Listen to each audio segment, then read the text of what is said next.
స్తోత్రం. హల్లెలూయా. దేవుని నామానికి మహిమ కలుగును గాక. ఈ సమయాన్ని అనుగ్రహించినటువంటి దేవాది దేవునికి కృతజ్ఞతాస్తుతులు చెల్లిద్దాం. దేవునికి స్తోత్రం. హల్లెలూయా. కూడి వచ్చిన మీ అందరికీ ప్రభువైన యేసుక్రీస్తు నామములో నిండైన వందనాలు తెలియజేస్తున్నాం. అమ్మ అందరికీ వందనాలు, అందరికీ వందనాలు, అందరికీ వందనాలు. రైట్, బాగున్నారా? దేవుని మహాకృపను బట్టి మరొక ఆదివారం కలుసుకోవడానికి దేవుడు మనకిచ్చినటువంటి ఆరోగ్యాన్ని బట్టి, ఆయుష్ని బట్టి దేవాది దేవునికి ఎంతగానో మనం కృతజ్ఞతాస్తుతులు చెల్లించాలి. దేవునికి స్తోత్రం. రైట్, అంశంలోనికి, వాక్య భాగంలోనికి మనం వెళ్దాం. ఈరోజు మన అంశం ఏంటంటే సంఘ విశ్వాసుల మధ్య, సకల విశ్వాసుల మధ్య దేవుని ఉనికి.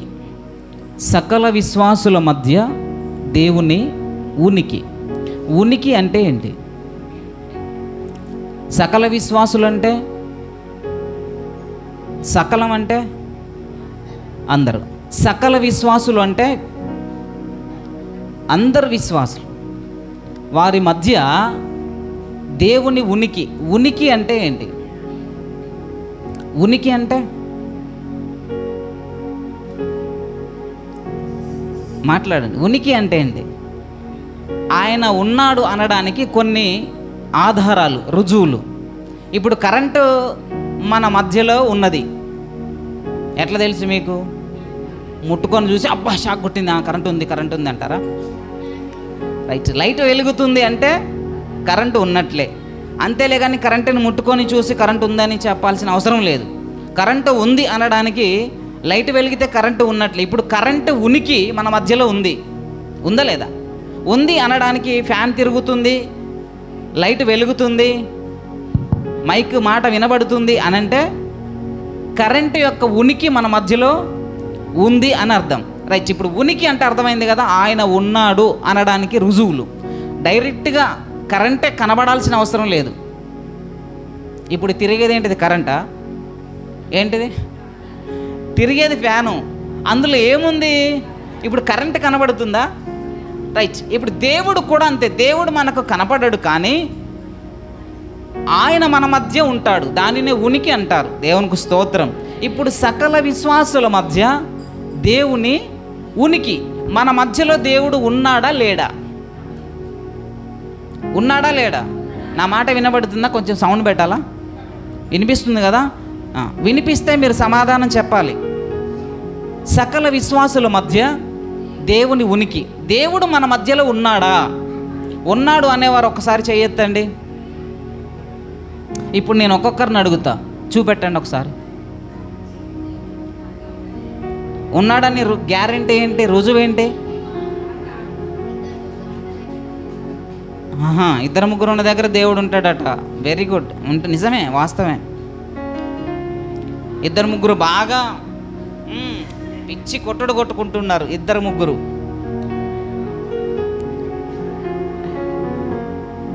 ముగ్గురు ఆయన ఆరాధించే దగ్గర దేవుడు ఉంటాడని మన మాటతో చెప్తున్నాం అంతే తప్ప ఉన్నాడని ఖచ్చితంగా నమ్ముతున్నారా? రైట్, ఇప్పుడు దేవుడు నిజంగా ఉన్నాడు అని అనడానికి కొన్ని ఆధారాలు మనం చూద్దాం. మీకు ఆల్రెడీ తెలుసు, కానీ ఇంకా మనము దేవుడు ఉన్నాడు, మన మధ్య నివసిస్తున్నాడు, మన మధ్య సంచరిస్తున్నాడు, మనతో కూడా దేవుడు ఉన్నాడు అనడానికి కొన్ని రుజువులు వాక్యములో కనబడుతున్నాయి. కొంతమంది దేవుడు ఉన్నాడా, యాడున్నాడు చూపెట్టమని చెప్పు. కొంతమంది అడుగుతూ ఉంటారు. ఏమని అడుగుతున్నారంటే, ఒక హత్య జరుగుతూ ఉంది, ఒక వ్యక్తి వెళ్ళి ఇంకొక వ్యక్తిని చంపుతున్నాడు. నిజంగా దేవుడు అనేవాడు ఉంటే మరి ఆ హత్యను ఆపాలి కదా? ఆపాలనా వద్దా? ఒక ఆయన ఉరి వేసుకుంటున్నాడు చచ్చిపోవాలని. మరి దేవుడు అనేవాడు ఉంటే ఆ ఉరితాడుని తెంపేయటమో ఆపేయటమో చేయాలి కదా? ఈ మాటలని మిమ్మల్ని అడుగుతూ ఉంటే మీకు డౌట్ వస్తుంది, నిజంగా మరి దేవుడు ఉన్నాడంటావా? చెప్పండి, ఉన్నాడా నిజంగా? రైట్, దేవునికి స్తోత్రం. మరి ఎందుకు ఆపట్లేదు? ఎందుకు ఆపట్లేదు? త్రాగే వాళ్ళు ఉన్నారు. దేవుడు ఉంటే నన్ను ఆపమని చెప్పు. దేవుడు నన్ను రక్షించుకోవచ్చు కదా, దేవుడు నన్ను మార్చొచ్చు కదా, దేవుడు నన్ను మార్చొచ్చు కదా. దేవుడు మార్చాలనుకుంటే నన్ను మార్చుకుంటాడు, దేవుడు మార్చేదాకా నేను ఇంతే ఉంటా అనే వాళ్ళు ఉంటారు. ఉన్నారా లేరా? నన్ను నాయన ఇప్పుడు దేవుడు కదా, నన్ను మార్చుకోమని చెప్పు అని అంటారు. దేవుడే కదా, లారీకి అడ్డంగా పోయి నిలబడండి, మరి దేవుడు వచ్చి ఆపుతాడని చూద్దాం. ఆపడు కదా. మరి దేవుడు ఉన్నాడు అని అంటారు. ఏడు దేవుడు ఎక్కడున్నాడు అని చెప్పేసి అడిగితే మీరు సమాధానం ఏం చెప్తారు? కాబట్టి దేవుడు మన మధ్య ఉన్నాడు అనడానికి కొన్ని ఆధారాలు ఉన్నాయి. అవి మనము దృఢంగా నమ్మాలి. ఎలా ఉన్నాడు దేవుడు మన మధ్య? సకల విశ్వాసుల మధ్య దేవుడు సంచరిస్తూ ఉన్నాడు. అలా సంచరిస్తూ ఉన్నాడు అని అనడానికి కొన్ని ఆధారాలు దేవుని వాక్యములో మనం చూద్దాం. మనం చదువుకున్నటువంటి ఆమోసు గ్రంథము 9వ అధ్యాయము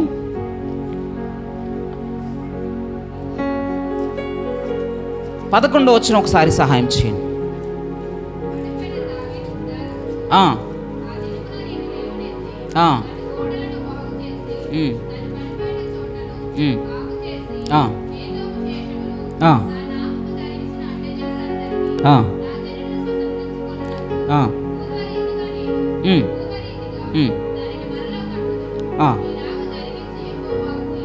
దేవునికి స్తోత్రం. దేవుడు మన మధ్యలో ఉన్నాడు అనడానికి రుజువులు ఏంటంటే చూడండి, మరొక్కసారి ఆ మాటను చదవండి. 11వ వచనం, పడిపోయిన దావీదు గుడారమును. రైట్, దేవుడు అనేవాడు ఉంటే పడిపోయినటువంటి వారిని మరలా లేవనెత్తాలి. మీరు ఎన్నిసార్లు పడ్డారు, ఎన్నిసార్లు లేచారు? పడ్డారా లేదా? ఎన్నిసార్లు నేను అసలుగా గుడికే రాను అనేటువంటి వారు చాలామంది ఉన్నారు. ఎన్నిసార్లు ఇక నేను ప్రార్థనే చెయ్యను, ఎన్నిసార్లు ఇంకా దేవుడు నాకు ఏం చేసిండని అన్నటువంటి వారు ఇక్కడ బోలెడు మంది ఉన్నారు, చాలామంది ఉన్నారు. కానీ ఈరోజు ఆ మాటను మరిచిపోయి మరలా వచ్చి దేవుని స్తుతిస్తున్నారు, దేవుని ఆరాధిస్తున్నారంటే మిమ్మల్ని లేపినటువంటి వారు ఎవరంటే దేవుడు. దేవునికి మహిమ కలుగును గాక. ఈరోజు నీవు మరణ స్థితిలో నుంచి వచ్చి ఆయన సన్నిధిలో సజీవుడిగా ఉన్నావంటే పడిపోయినటువంటి నిన్ను ఆయన లేవనెత్తాడు. దేవునికి స్తోత్రం. చూడండి, దావీదు గుడారమును, పడిపోయినటువంటి దావీదు గుడారమును లేవనెత్తుతాడు. నిన్ను లేవనెత్తేవాడే దేవుడు. దేవునికి స్తోత్రం. మనుషులు నిన్ను లేవనెత్తలేరు. లేవనెత్తడం అంటే మాట చెబుతారంతే, లేచి. ఈరోజు దేవుని వాక్యము మనల్ని బ్రతికించి ఇక్కడికి నడిపించింది కాబట్టి ఆయన వాక్యాన్ని, మనల్ని బ్రతికించే వాక్యాన్ని జాగ్రత్తగా విందాం. రైట్, దేవునికి మహిమ కలుగును గాక. దేవుడు ఉన్నాడు అనడానికి రుజువు ఏంటంటే పడిపోయిన వారిని లేవనెత్తుతాడు. ఎన్నోసార్లు మనము పడిపోయినాం, విశ్వాసములో పడిపోయినాం, అనారోగ్య పరిస్థితుల్లో పడిపోయినాం, మనసు బాగలేని స్థితిలో పడిపోయినాం, ఆర్థిక ఇబ్బందుల్లో పడిపోయినాం. అలాంటి పరిస్థితుల్లో మనం దేవుణ్ణి వదిలిపెట్టిన సందర్భాలు చాలా ఉన్నాయి. ప్రార్థన మానేసిన సందర్భాలు చాలా ఉన్నాయి. దేవుణ్ణి నిందించినటువంటి సందర్భాలు చాలా ఉన్నాయి. కానీ దేవుడు ఏమంటున్నాడు? నిజంగా దేవుడు అనేవాడు ఉంటే నన్ను లేవనెత్తమని అడిగినటువంటి వారికి సమాధానంగా ఈ దినాన నీవు నేను లేచి ఆయన సన్నిధిలో మరలా నిలబడ్డాం. దేవునికి స్తోత్రం. మనము నిలబడడానికి గల కారకులు ఎవరయ్యా అంటే దేవుడే. కాబట్టి దేవుడు మన మధ్య ఉన్నాడు. పడిపోయిన మనల్ని లేవనెత్తుతున్నాడు. పడిపోయినటువంటి దావీదు గుడారమును లేవనెత్తే దేవుడు మన హృదయాలు ఎన్నోసార్లు పడిపోయినాయి. ఆ పడిపోయినటువంటి గుడారాలను దేవుడు ఎన్నోసార్లు మనల్ని లేపి నిలబెట్టాడు కాబట్టే ఆయన మన మధ్యలో ఉన్నాడు కాబట్టే మనల్ని నిలబెట్టాడు. దేవునికి స్తోత్రం. లేరంటారా? ఎన్నిసార్లు చచ్చిపోవాలని అనుకున్నటువంటి వారు లేరంటారా? ఎందుకు ఈ బ్రతుకు, ఎందుకు ఈ బతుకు ఇంకా అని చచ్చిపోదాం అనుకుని ప్రయత్నం చేసినటువంటి వారు ఉన్నారు. ఇంకా డైరెక్ట్గా నాకు ఇంకా చావన్న రావట్లేదు, ఆ దేవుడు అందరిని తీసుకుపోతాడు, నన్ను తీసుకుపోవట్లేదు అని డైరెక్ట్గా అన్నటువంటి వారు కూడా ఉన్నారు. కానీ ఆ మరణానికి నిన్ను అప్పచెప్పకుండా దేవుడు నిన్ను లేవనెత్తాడు. లేవనెత్తింది ఎవరంటే దేవాది దేవుడే. దేవుడు నన్ను బ్రతికించాడు అనే నమ్మకము నీకుంటే దేవుడు మన మధ్య నివసిస్తున్నాడని అర్థం. దేవునికి స్తోత్రం. ఆయన లేవనెత్తి దేవుడు. చదవండి ఆ మాటను 11వ వచనం. పడిపోయిన దావీదు గుడారమును లేవనెత్తి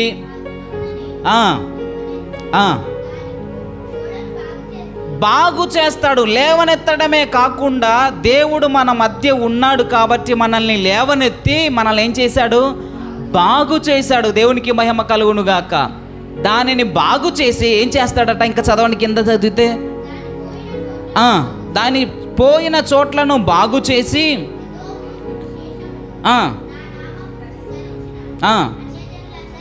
అన్యజనులందరినీ నా జనులు స్వతంత్రించుకునేటట్లు పూర్వపు రీతిగా, రైట్, దేవునికి మహిమ కలుగును గాక. ఏం చేస్తాడు దేవుడు? పడిపోయిన దానిని లేపి బాగు చేసి కడతాడు. దేవునికి స్తోత్రం.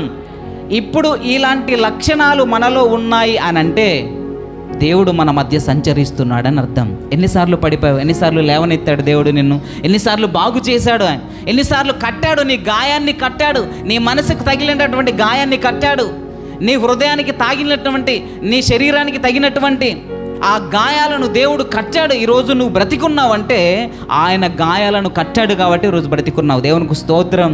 నిజంగా దేవుడు నన్ను బాగు చేశాడు అనేటువంటి వారు చాలామంది ఉన్నారు. దేనిని బట్టి ఆ మాట మాట్లాడుతున్నారంటే ఆయన మన మధ్య సంచరించుచున్నాడు కాబట్టి మనల్ని లేవనెత్తుతున్నాడు, మనల్ని బాగు చేస్తూ ఉన్నాడు, మనల్ని కడుతూ ఉన్నాడు. దేవునికి స్తోత్రం.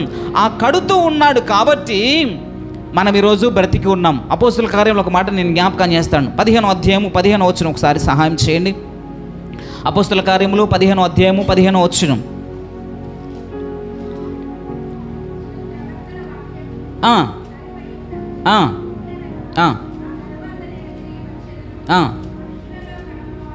మనుషులలో కడమవారును నా నామము ఎవరికి పెట్టబడునో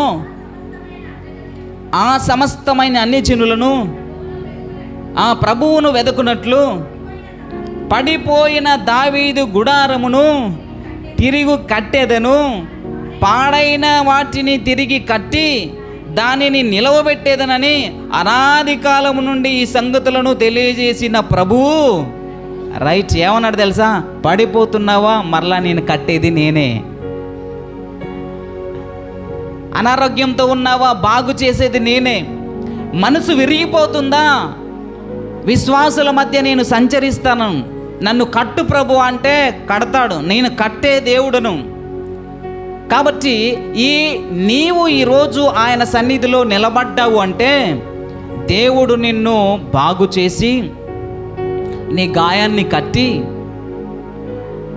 నిన్ను నిలవబెట్టాడు ఆయన. దేవునికి స్తోత్రం. లేవనెత్తి బాగు చేసి కట్టాడు ఆయన. దేవునికి స్తోత్రం. నిన్ను లేవనెత్తాడు కాబట్టి ఆయన మన మధ్య సంచరిస్తున్నాడని అర్థం. ఈరోజు ఆయన లేకపోతే మనం లేవలేనటువంటి పరిస్థితి. దేవుడు లేకపోతే మనిషి బ్రతకగలడా? ఆయన ఆత్మ ద్వారా మన మధ్య సంచరిస్తూ మనల్ని ఏం చేస్తున్నాడు? లేవనెత్తుతున్నాడు. పాడైనటువంటి దానిని బాగు చేస్తున్నాడు, విరిగిపోయిన దానిని కడుతున్నాడు. దేవునికి మహిమ కలుగునుగాక. ఆయన మాత్రమే కట్టగలడు, ఆయన మాత్రమే బాగు చేయగలడు, ఆయన మాత్రమే లేవనెత్తగలడు. ఈ విషయాన్ని నా దేవుడు ఎంత దీనస్థితిలో ఉన్నా లేవనెత్తే దేవుడని నువ్వు విశ్వసిస్తే మన మధ్య ఆయన సంచరించి మనల్ని లేవనెత్తి బాగు చేసి కట్టే దేవుడైన. దేవునికి మహిమ కలుగునుగాక. హల్లెలూయా. 9వ అధ్యాయము చూడండి. 9వ అధ్యాయము 2వ వచనం చూస్తే, ఆమోసు గ్రంథము 9వ అధ్యాయం 2వ వచనం. ఎందుకు మనుషులు పడిపోతున్నారు? ఈ పడిపోతున్నటువంటి గుడారాలను దేవుడు ఎందుకు కడుతున్నాడు? అసలు ఎందుకు పడిపోతున్నారు అని మనం ఆలోచన చేస్తే చూడండి.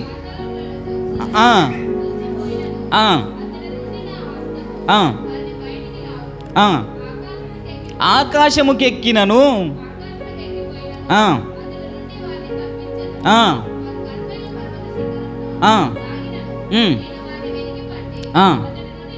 చూడండి, నువ్వు ఎక్కడికి వెళ్ళినా ఆయన హస్తము నీ దగ్గరకు వస్తుంది. నువ్వు ఎక్కడికి వెళ్ళినా ఆయన హస్తము నీ దగ్గరకు వచ్చి నీవు దేవునికి వ్యతిరేకముగా ఉంటే నీకు కావలసినటువంటి శాస్తి చేస్తాడు. దేవునికి ఇష్టమైనటువంటి వ్యక్తిగా నువ్వు ఉంటే నన్ను కడుగు ప్రభువా, నన్ను కట్టు ప్రభువా, నన్ను క్షమించు ప్రభు అంటే ఆయన కాపాడుతాడు. ఆ మాటలన్నీ మనం చదివితే ఆ కింద వరకు చదివితే 7వ వచనం వరకు కూడా చదివితే అక్కడ ఏమంటుందంటే, నేను అందరినీ ఏం చేస్తా అంటున్నాడు? నాశనము చేస్తా అంటున్నాడు. ఏం చేస్తాడంటే కట్టేది ఆయనే, చేసేది కూడా ఆయనే. ఎందుకంటే ఎవరిని కడతాడు అంటే ఎవరు అడిగితే వారిని కడతాడు. ఎవరిని నాశనం చేస్తాడంటే అడగకుండా ఉంటారు చూడండి.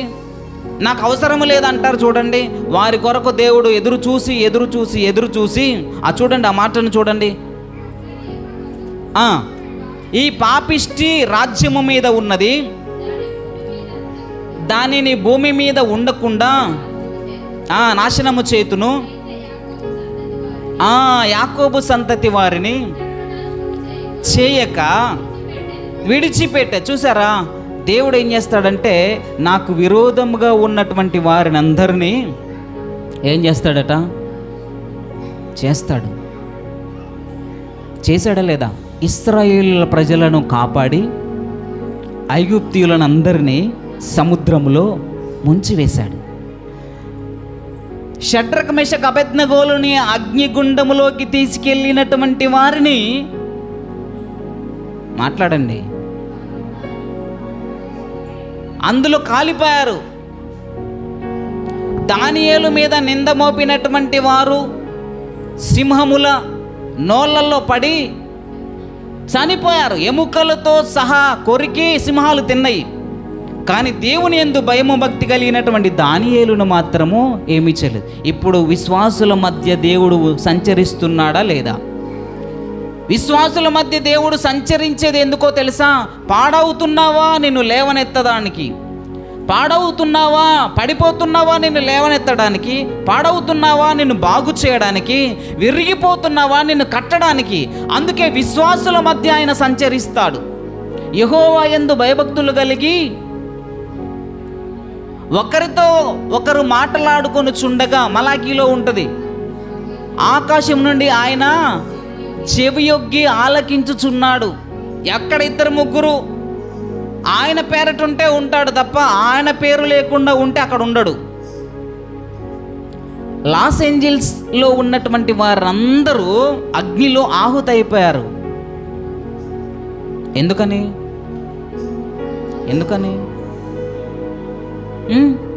దేవునికి వ్యతిరేకముగా ఉంటున్నారు కనుక వారిని లేవనెత్తడానికి ప్రయత్నం చేస్తాడు, వినకపోతే వదిలేస్తాడు. ఎన్నిసార్లు గద్దించినా లోబడేటువంటి వాడు మరి తిరుగు లేకుండా, చక్కని పాట ఉంది, ఎన్నిసార్లు గద్దించిన ఎదురు తన్నుకు లోబడని వాడు పన్నుగా తిరుగుచులేక హఠాత్తుగా పడిపోయిన క్షణమగును. చెయ్యకు పాపము స్నేహితుడా.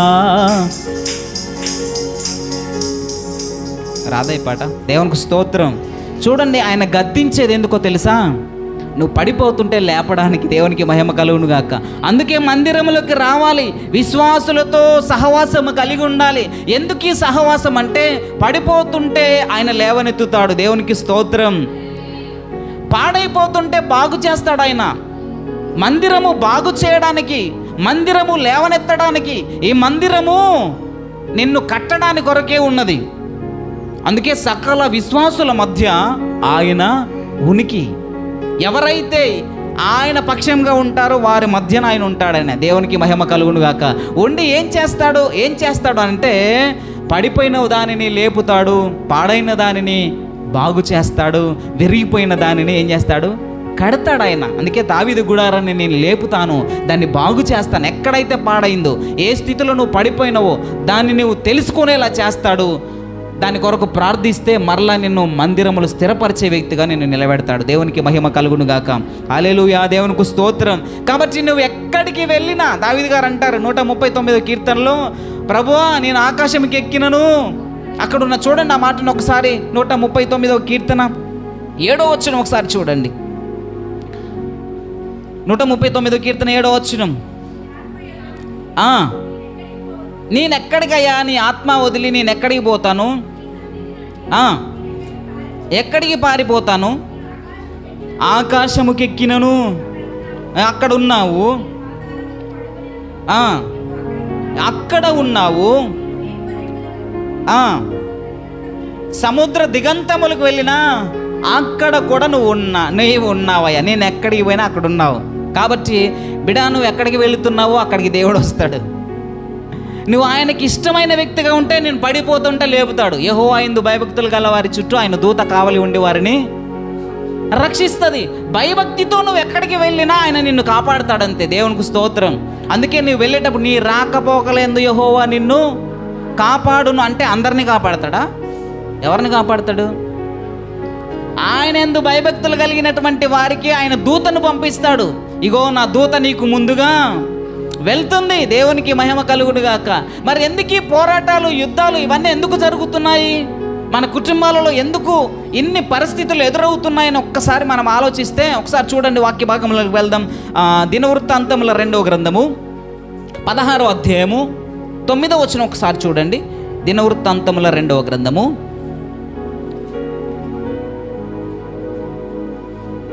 16వ అధ్యాయము 9వ వచనం. నా ఎడల యథార్థ హృదయము గల వారిని యెహోవా కనుదృష్టి ఈ లోకమందంతటా సంచారము చేయుచున్నది. ఈ విషయమందు నీవు మతి తప్పి ప్రవర్తించిదివి కనుక. ఒక్కరు స్పష్టంగా చదవండి. ఇది మొదలుకొని అది. ఎందుకు? ఈ విషయంలో నీవు మతి తప్పి, అది లెక్క.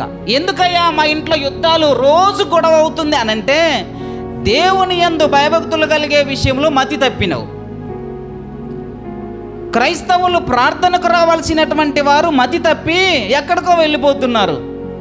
అందుకే ఇది మొదలుకొని మీ కుటుంబంలో యుద్ధములే. ఆ యుద్ధములు మానిపోవాలంటే రావాల్సిందే, దేవుని సన్నిధికి రావాల్సిందే.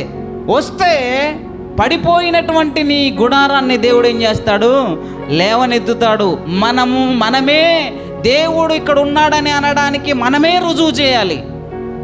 నిజంగా దేవుడు ఉన్నాడు అనడానికి ఆధారం ఏంటంటే, పడిపోయినటువంటి నీవు మరలా ప్రార్థన ద్వారా నీ జీవితాన్ని కట్టుకోవాలి, నీ కుటుంబాన్ని కట్టుకోవాలి, నీ పిల్లల్ని కట్టాలి.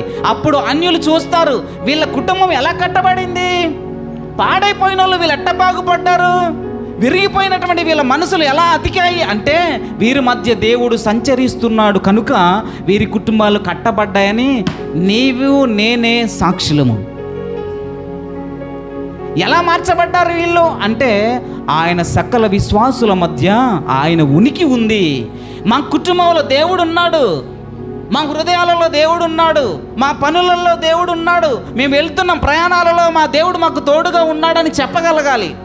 దేవుణ్ణి నువ్వు అడిగితే ఆయన నీతో వస్తాడు. ఆయన వస్తాడు కాబట్టి నీకు క్షేమాన్ని ఇస్తాడు. పడిపోయినప్పుడు లేవనెత్తుతాడు, విరిగిపోతున్నప్పుడు కడతాడు ఆయన. అందుకే విశ్వాసులు దేవుని సన్నిధి అనుభవిస్తూ ఉండాలి. దేవునికి మహిమ కలుగునుగాక. ఎమ్మాయి గ్రామానికి వెళ్తున్నటువంటి 2 వ్యక్తుల మధ్యలోకి వెళ్ళాడు ఆయన. వారు దేని గురించి మాట్లాడుకుంటున్నారు? యేసయ్య గురించే మాట్లాడుకుంటున్నారు. అరే వీళ్ళు నా గురించే కదా మాట్లాడుకునేది, వీళ్ళు పడిపోతారేమో, అప్పుడెప్పుడో అన్నాడు మరి లేచిండాట, ఇంతవరకు కనపడలేదని అల్ప విశ్వాసము వారిలోకి వస్తూ ఉంది.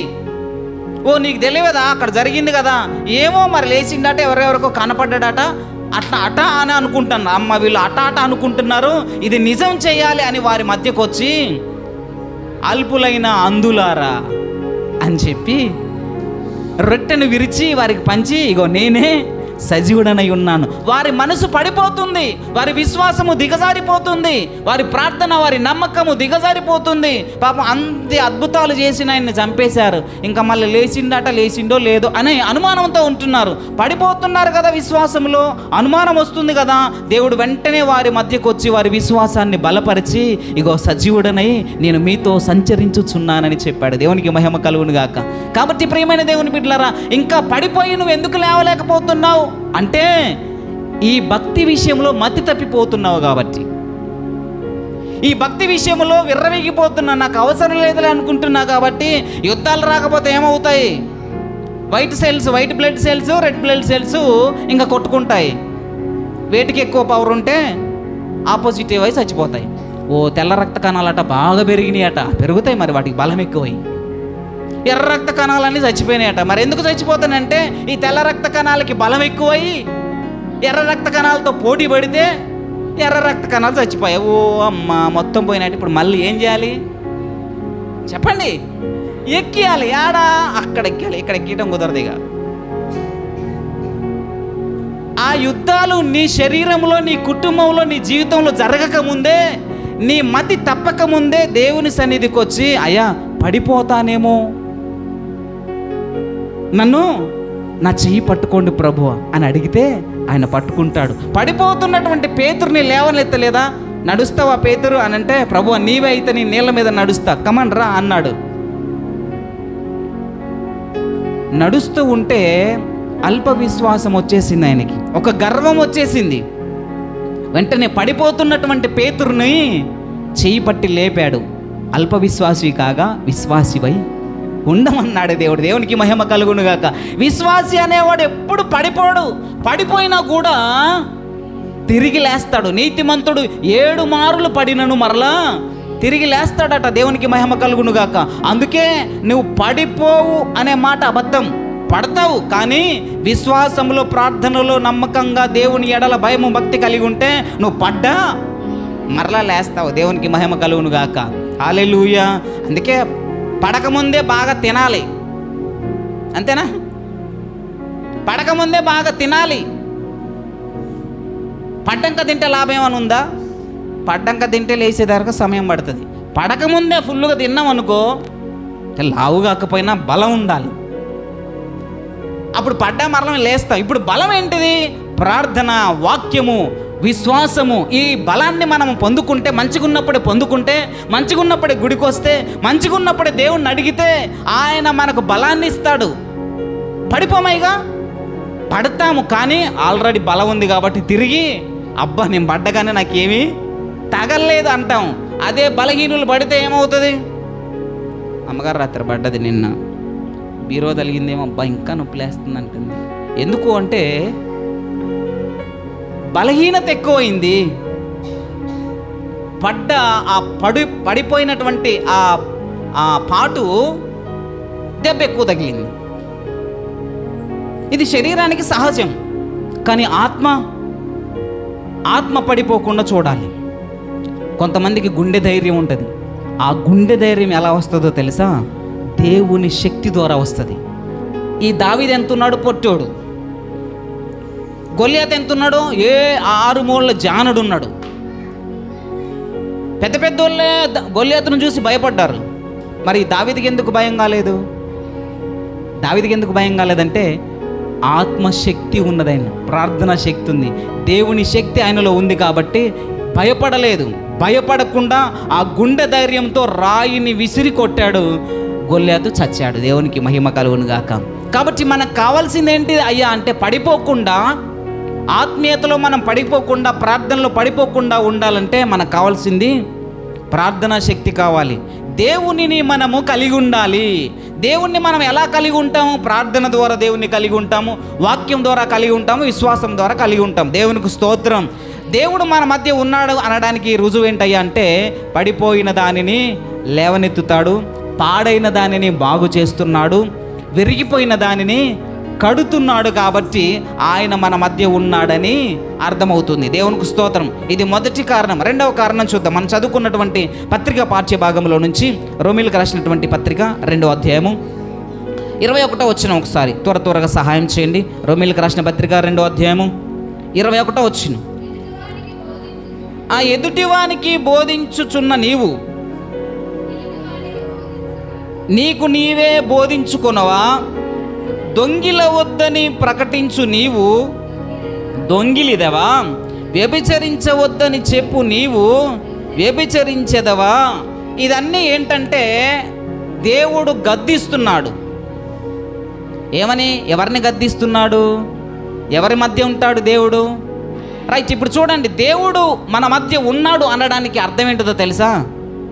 చెప్పండి. గద్దిస్తాడు దేవుడు. ఏమని గద్దిస్తాడు? చదవండి, ఇప్పుడు ఆ మాటను చదవండి. మనం చెప్తాం నీతులు, నీతులు మనం చెప్పడం కాదు, మనకు మనమే చెప్పుకోవాలి నీతి. పక్కన వాము ఆమా అని అనే దానికంటే నా సంగతి ఏంటి అని అనుకోవాలి. ఇప్పుడు ఇలా గద్దించేది ఎవరు?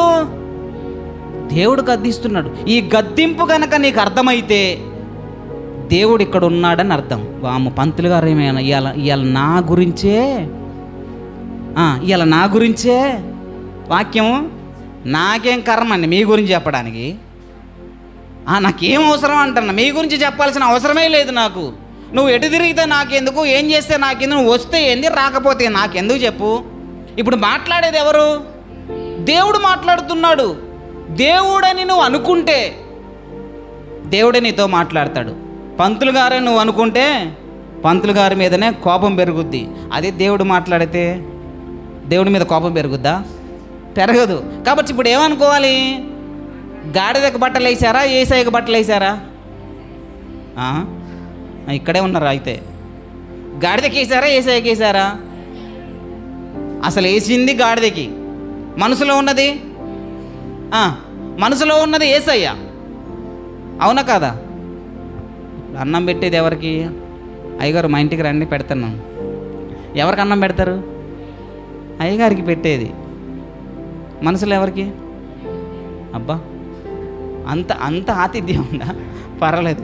నిజంగా మీ ఇంటికి వచ్చినప్పుడు మేము భోజనం చేస్తుంటే ఎవరు భోజనం చేస్తున్నారని అనుకోవాలి మీరు. అలా అనుకుంటే నేను యేసయ్యకు భోజనం పెడతా. అబ్బా అట్లా అనుకుంటారా? దేవునికి స్తోత్రం. అలా అనుకోవాలి. అలా అనుకోగలిగితే అబ్రహాం గారు అనుకున్నాడు. ఏమన్నా తెలుసా? అబ్రహాం గారు ఏమనుకున్నా, అయ్యా 3 మనుషులు కనపడ్డారు. 3 మనుషులు కనపడితే ఉండండి, మీరు ఇక్కడ ఉండండి, అర్జెంటుగా నేను మీకు భోజనం సిద్ధపరుస్తానని వాళ్ళకి కాళ్ళకి నీళ్ళు ఇచ్చి గబా సిద్ధం చేశాడు. ఎవరనుకొని సిద్ధం చేశాడు? మనుషులు అనుకొని కాదు, దేవుని అనుకొని. అందుకే ఆతిథ్యము చేయ మరవకుడి, కొందరు తెలియకనే దేవదూతలకు ఆతిథ్యం ఇచ్చారని హెబ్రీయులకు రాసిన పత్రిక 13వ అధ్యాయంలో క్లియర్గా దేవుని వాక్యము సెలవిస్తూ ఉంది. కాబట్టి ఆతిథ్యం ఇచ్చినటువంటి ఆ అబ్రహాం గారిని దేవుడు ఆశీర్వదించాడు. నిజంగా నాకు ఆతిథ్యం అంటే మనుషులకు కాదు, దేవునికే నువ్వు ఆతిథ్యం ఇచ్చావంటే నీకు కావాల్సినవన్నీ సమృద్ధి అయినటువంటి దేవుని నేను ఇస్తాను. వచ్చే సంవత్సరము నీ ఒడిలో, నీ భార్య అయినటువంటి శారా ఒడిలో ఒక కుమారుడు ఉంటాడు అని చెప్తాడు. దేవునికి మహిమ కలుగును గాక. ఈ విషయాలు ఏంటో తెలుసా? దేవుడు వారి మధ్య ఉండి వారిని ఏం చేస్తున్నాడు? గద్దిస్తున్నాడు అంటే దేవుడు మన మధ్య ఉన్నాడని. ఈ గద్దింపు మనుషులు ఎవరు గద్దించరు. ఇక్కడైతే వెనక ముందు ఏముండదు. ఇక్కడ ఎవరు? ఆయనే. కాబట్టి నీ స్థితి ఎలాంటిదో ఆయనకు తెలుసు. నువ్వు ఏ స్థితిలో పడిపోతున్నావో అంతరంగా నెరిగినటువంటి దేవుడు. ఏ వాక్యం అయితే నీకు అర్థమవుద్దో, ఎలా గద్దిస్తే నువ్వు మారతావో, ఏ విషయాన్ని చెప్పితే నా గురించే నువ్వు అనుకుంటావు ఆయనకు తెలుసు. కాబట్టి ఆయన ఏం చేస్తాడు? నిన్ను గద్దిస్తాడు. ఇప్పుడు ఆయన మన మధ్య ఉన్నాడు అనడానికి రుజువు ఏంటిదంటే, ఈ గద్దింపు నీకు అర్థమవుతుందంటే ఆయన మన మధ్య, సకల విశ్వాసుల మధ్య దేవుని ఉనికి. ఈ విశ్వాసులలో గద్దింపు అనే లక్షణం, గద్దింపు అనే మాట నీకు వినబడుతుంది అంటే ఇక్కడ దేవుడు ఉన్నాడని అర్థం. గద్దిస్తున్నాడు. ఏమని గద్దిస్తున్నాడు? ఎదుటి వారికి బోధించే నువ్వు నీవు బోధించుకోవా? పక్కన నువ్వుకి ఏందమ్మా సోది అనే ఆమెననే బదులు నీవు సోది పెట్టట్లేదా? ఊకే ఏందమ్మా ఈ మాటలు అంటే నువ్వు ఎప్పుడు మాట్లాడలేదా? ఊకే ఏందమ్మా ఇదేంటిది, ఇదేం వ్యవహారం అంటే నీకు లేదు ఆ వ్యవహారం. అందుకే ఎదుటి వ్యక్తికి బోధించే నీవు బోధించుకోవా కదా? మనోళ్ళే మనల్ని అంటారు, ఎందుకమ్మా మీరు గుడికి పోయేది, దేనికమ్మా పోయేది అని మనల్ని అంటారు. మనం పోనట్టుగా ఉంటారు, మేము పోయేటోళ్ళం మమ్మల్ని ఎందుకు అనేది? అవునా కదా? అంటే దేవుడు ఏమంటున్నా అంటే విశ్వాసులనే గద్దిస్తున్నాడు. ఏమని? అసలు చెప్పాల్సింది మీరే, బోధించుకోవాల్సింది మీరే, బోధించాల్సింది మీరే. మీరు బోధించాలి, ఇతరులకు, అన్యులకు చెప్పాలి మీ సాక్ష్యము, మీ విశ్వాసము, దేవుని గురించి చెప్పాలి. అలాంటిది నీవే మీరుతా ఉంటే వాళ్ళకి ఎలా అర్థమవుతుంది? దొంగిలించవద్దు అని ప్రకటించాల్సినటువంటి క్రైస్తవులారా, నీవే దొంగతనం చేస్తూ ఉంటే దేవుడు మీ మధ్యన ఎలా ఉంటాడు? వ్యభిచరించొద్దని చెప్పాల్సినటువంటి నీవే వ్యభిచారం చేస్తూ ఉంటే ఇంకా దేవుడు మీ మధ్యన ఎలా ఉంటాడు? దేవుడు ఉన్నాడు కాబట్టే నువ్వు చేసే పనులన్నింటినీ ఇక్కడ బహిరంగంగా మైక్లో చెబుతున్నాడు. దేవునికి మహిమ కలుగును గాక. నువ్వేం పని చేస్తున్నావో నాకు తెలవకపోవచ్చు, కానీ దేవునికి తెలుసు. దొంగతనం చేస్తున్నావా, వ్యభిచారం చేస్తున్నావా, దేవునికి అసహ్యమైన కార్యాలు చేస్తున్నావా, అది మీకు ఆయనకు మాత్రమే తెలుసు, మధ్యలో నాకు తెలియదు. ఇప్పుడు గద్దించేది ఎవరు? మీరు నేను గద్దిస్తున్నాను అనుకుంటే ముఖం చిన్నబుచ్చుకొని వెళ్ళిపోతారు.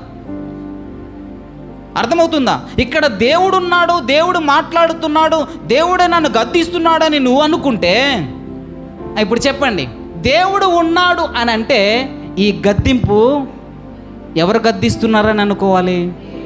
నిజంగా దేవుడు ఉండే సంఘములో గద్దింపు ఖచ్చితంగా ఉంటుంది.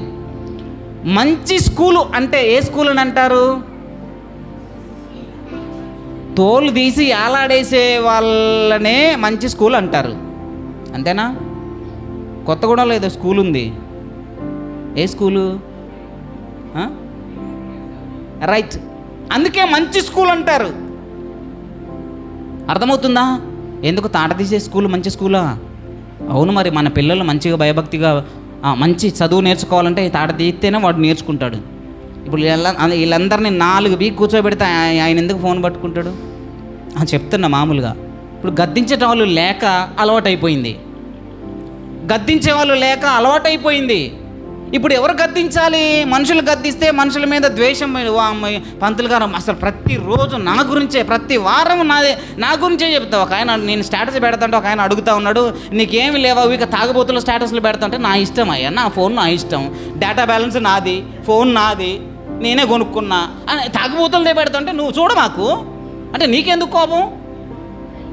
నా స్టేటస్ చూడమాకయ్యా అని అది పెడుతున్నామేందంట. అరే నా ఇష్టం నేను పెట్టుకుంటా, నీకు అది తప్పని తెలిస్తే మానేయి.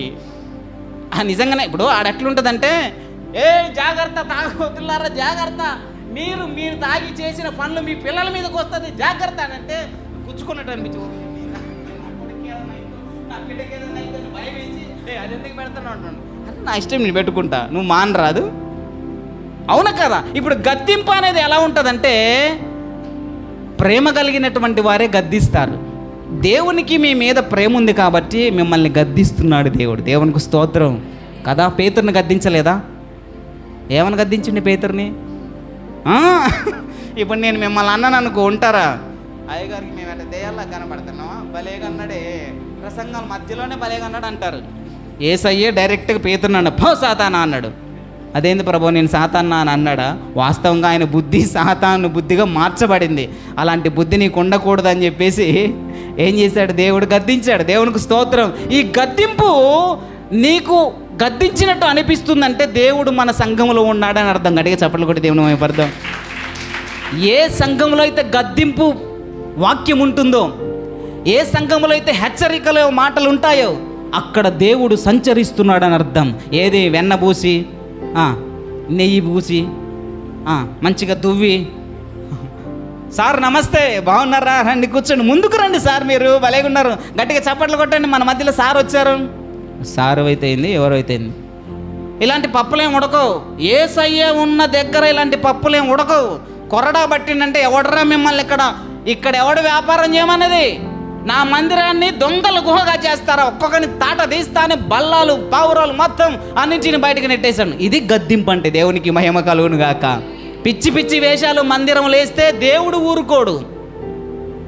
మీ దేహము దేవుని ఆత్మకు ఆలయమై ఉన్నదాన్ని అడగరా, ఎవడైనా నువ్వు దానిని పాడు చేసిన ఎడలా. దేవునికి స్తోత్రం. ఏం చెప్తున్నా? మీ దేహము ఆలయమై ఉన్నదని మీరు ఎరగరా, ఎవడైనా నువ్వు దాన్ని పాడు చేసిన ఎడలా అస్సలు నేను ఊరుకునేదే లేదు. నీ దేహమే దేవుని ఆలయం అయితే దీనికి ఎక్కువ ప్రాధాన్యతనిస్తారు మనోళ్ళు. దేనికి? ఈ మందిరానికి ఎక్కువ. అమ్మ గుడికి పోతానని చెప్పేసి మంచిగా అట్లా తయారై ఆ గడప దగ్గరే ప్రార్థన చేసుకొని లోపలికి వస్తారు. అసలు పిచ్చోళ్ళారా, అంతకంటే పవిత్రమైన ఆలయం ఇది. ఇక బయటికి పోతే ఇది కాదా మందిరం, ఇది కాదా మందిరం. ఇట్లా గద్దించోట ఎవడు లేకనే ఇట్లా తయారయ్యారు జనాలంతా. కాబట్టి దేవుడు ఏం చేస్తున్నాడంటే, ఎదుటి వ్యక్తికి బోధించే నీవు నీకు బోధించుకోవా అని గద్దిస్తున్నాడు. ఇలా గద్దింపు ఉందంటే దేవుడు మన మధ్య సంచరిస్తున్నాడని అర్థం. గద్దిస్తున్నాడు. చదవండి ఆ మాటను. ఎదుటివానికి బోధించి నీవు బోధించుకొనవా. 24వ వచనం చూడండి. మిమ్ముల్ని బట్టి కదా. అక్కడేమో గద్దించిండు. బుద్ధి లేదా క్రైస్తవులారా, దొంగతనం చేయొద్దని చెప్పే మీరే దొంగతనం చేస్తున్నారు ఏంట్రా బాబు అని గద్దించిండు. అక్కడ 24వ వచనానికి వచ్చేసరికి, అయ్యో నా పిల్లలారా, మిమ్మును బట్టే కదా నా నామము అన్యుల మధ్య అవమానపరచబడుతున్నది, దూషింపబడుతున్నది. ఇక్కడ ఏం చేస్తున్నాడు? బాధపడుతున్నాడు. ఆయన బాధపడుతున్నాడనే విషయము నీకు తెలిస్తే, నేను చేసే పనులను బట్టి నా దేవుడు బాధపడుతున్నాడని నీకు అర్థమైతే, మందిరానికి రాగానే నీ పరిస్థితి ఏందో నీకు అర్థమవుతుంది అంటే ఆయన ఇక్కడ సంచరిస్తున్నాడని అర్థం. నీకు అర్థమవుతుందా? మందిరంలోకి రాగానే మీరు చేసినటువంటి పనులన్నీ గుర్తుకొస్తున్నాయా? గుర్తుకొస్తున్నాయి అంటే మందిరంలో ఆయన సంచరిస్తున్నాడని అర్థము. యెషయా గారు దేవుణ్ణి స్తుతిస్తున్నప్పుడు, దేవదూతలు ఆయన స్తుతిస్తున్నప్పుడు, యెషయా గారు ఆ మందిరంలో ఉన్నప్పుడు ఆయనకు అర్థమైంది ఏంటిదో తెలుసా? అయ్యో, నేను అపవిత్రమైన పెదవులు గలవాడను, అపవిత్రమైన పెదవులు కలిగిన జనుల మధ్య నేను నివాసం చేస్తున్నానని తను చేసినటువంటి, తను ఉంటున్నటువంటి ఆ తప్పిదమైనటువంటి స్వభావము మందిరంలో తెలిసింది. దేవునికి మహిమ కలుగునుగాక. దీనిని బట్టి నా దేవుడు బాధపడతాడని యెషయా గారు ఏమన్నారో తెలుసా? అయ్యో అని అన్నాడు. ఎందుకు? దేవుడు ఈ అపవిత్రమైనటువంటి మనసుతో ఇక్కడికి వచ్చానే, పాపము చేసి ఇక్కడికి వచ్చానే, నా దేవుడు బాధపడతాడు కదా.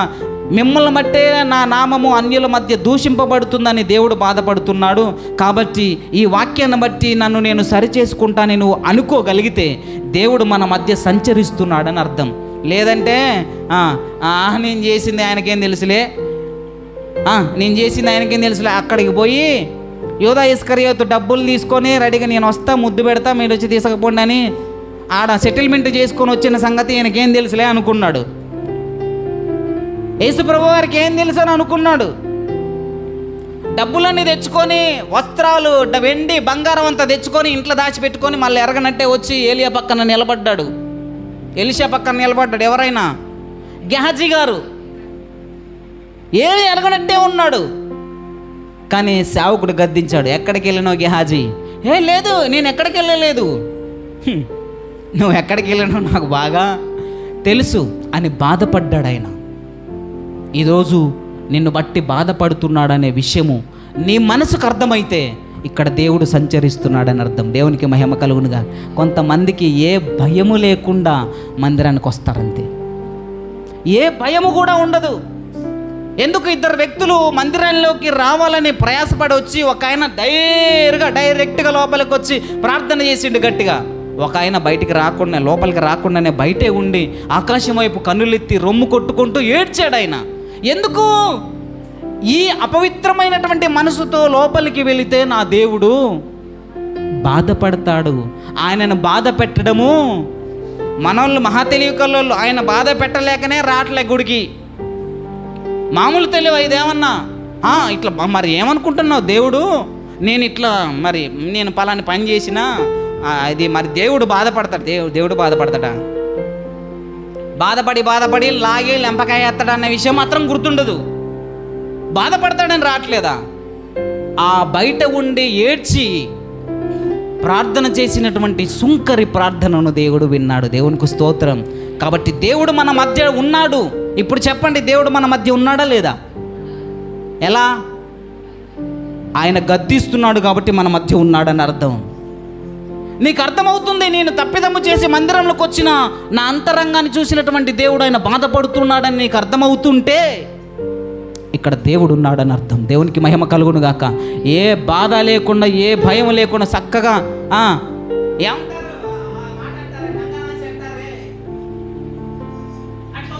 అనుకో, ఇక్కడ దేవుడు లేడని అర్థం. నీకు అర్థమవుతుంది కదా? నీకు అర్థమవుతుందంటే పరిశుద్ధాత్మ దేవుడు నీకు తెలియజేసి, నీ వలనే నేను బాధపడుతున్నాను, మిమ్మును బట్టే కదా నా నామం అన్యుల మధ్య దూషింపబడుతుందని ఈ మాటను దేవుడు గుర్తు చేస్తున్నాడు. ఆయన బాధపడుతున్నాడనే విషయం నీకు తెలిసిందంటే ఇక్కడ దేవుడు ఉన్నాడని అర్థం. దేవునికి మహిమ కలుగును గాక. రెండో మాటను చూద్దాము. 29వ వచనం చూడండి. 29వ వచనం. అయితే అంతరంగమందు యూదుడైన వాడే యూదుడు